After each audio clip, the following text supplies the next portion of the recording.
思追，我若不在，每日便由你带魏婴出去转转吧，别走远，就在云深不知处。还有，一定照顾好他。蓝忘机小心地叮嘱着，眼神中是显而易见的担忧。蓝思追自从被叫来的那一刻起，便在拼命思索近日是否有违反家规无果后，一直胆战心惊地站在那里，准备接受训话。尤其是看到那人一脸郑重的表情，更是紧张得不得了。却没想到，幸福竟然来得这么突然。小小线，给他。以韩光君对魏前辈的宝贝程度，他是从来没有想过会得此殊荣的。于是，立马极为郑重地冲着蓝忘机行了一礼，道：“韩光君请放心，我一定会照顾好魏前辈的。”少年的脸虽然稚嫩，却饱含着显而易见的坚定。蓝忘机将目光自其身上扫视了几圈。思追这孩子是自己一手带大的，性格沉稳，不鲁莽，心思细腻，颇有几分自己当年的风范，于是满意的点点头。但转念一想，后面还有那群如狼似虎的其他小辈们，又吊起心来，加了一嘴道：“这件事就别告诉别人了。”说完，才摆了摆手，示意退下。是，思追明白。思追告退，蓝思追说完便小心翼翼地退了出去，刚背过身去，就再也压制不住那上扬的嘴角。哈哈哈哈，太好了，他可以和魏前辈玩了。第二日，课业优秀的蓝思追被特批免休，之后就谁也不知道他去了哪里，只留下一道轻快的背影，步履轻盈，愉悦的离去，没带走一片云彩，只留得一众迷茫的眼神，继续承受韩光君的折磨。净室门前，白衣少年站定，白嫩修长的手指在衣物上轻点，抖落疾步而来带起的点点灰尘。那少年手置于胸口之上，接连做了几个深呼吸，随着胸膛的起伏逐渐变得平缓，才徐徐抬起手来轻敲了敲门。半晌，并无响声传来，便稍提了几分音量问道：“魏前辈在吗？”室内床上，小小线刚睡醒，睡眼惺忪地爬起来，揉了揉眼睛，听到有人叫他，便弱弱地回了一声在，然后就跳下的去准备开门。只是这门未免也太沉了吧。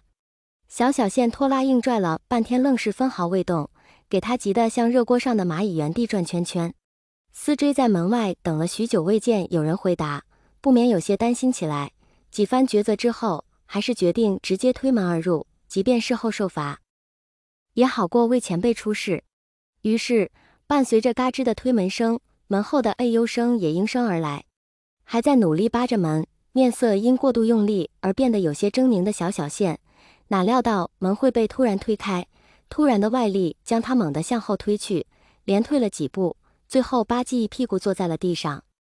哎呦，我这屁股怎么这么多灾多难呢？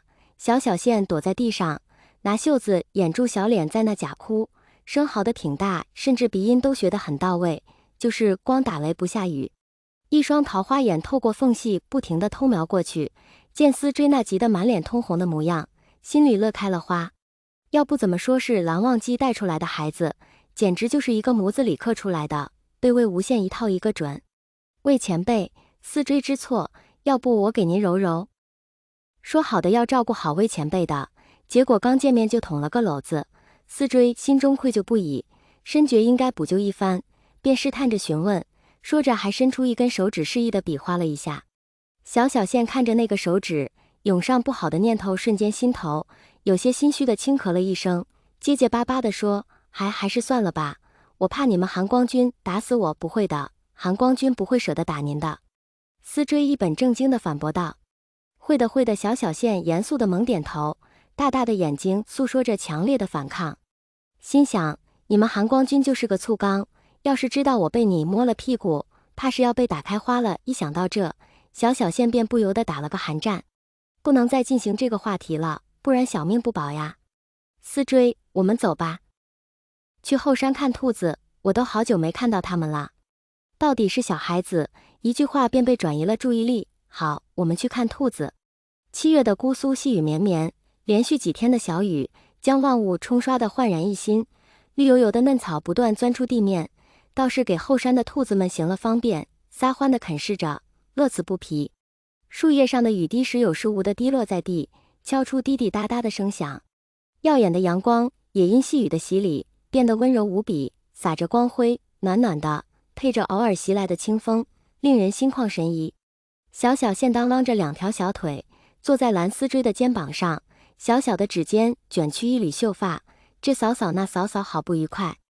偶尔把丝锥弄得痒了，不得已伸手拿回那把玩着的发梢，却又在小小线一脸委屈的表情下妥协，亲自又送了回去。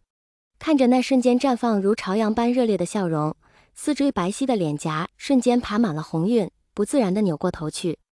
而小小线则在一旁捂嘴偷笑，肩膀一耸一耸的，笑得险些掉了地上，还是丝锥奋力一捞，才挽救了那已经受伤多次的屁股，避免了悲剧的发生。